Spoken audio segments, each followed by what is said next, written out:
So here's a question about worship for the Christians. And I think it's an honest question. And I think that it's going to cause you to examine what truly is happening within your heart and within the heart of the congregation of the church. If you attend one of those churches that has the theatrical performance for a so-called worship service, the 10 people on the stage, the lights, the fog machines, the jumping up and down, what is essentially a concert. If you attend one of those churches, and I know that people that watch these videos do attend those churches, because in the first video, there was a person that commented that said that that was how she worshiped God, that she attended one of those churches and that was their worship. If you attend one of those churches and you show up on Sunday, next Sunday, and there's one person on the stage, and this one person is the one who sings and plays the guitar. Maybe he has one of those bass foot pedals, the drum bass foot pedals, to add a little bit of beat to it. Maybe he does, maybe he doesn't. It's just one person playing the guitar. Would you continue to attend that church and attend that worship service? And would that worship service mean the same to you if it was just that one person doing that, as it did when there was 10 people and lights and fog machines and there was this big old production?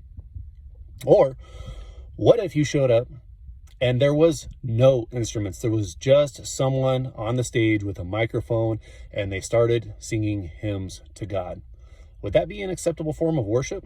Or does it have to be the big theatrics that you find in many churches across the United States? And it's an honest question, and it's designed to cause you to search your heart and determine what it is that is true worship.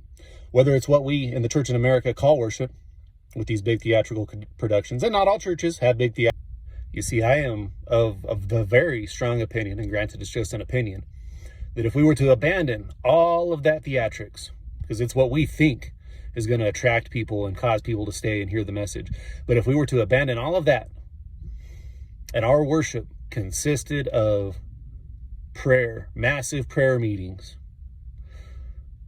and exposition of the word, the teaching of God's word, we would have more of an impact on the world and on the lives of Christians now than we would get out of any sort of theatrical production.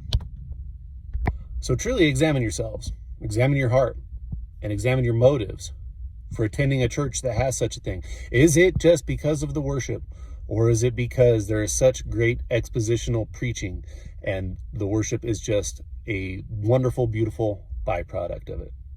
I'll bet you would be amazed at what you would find out about yourself.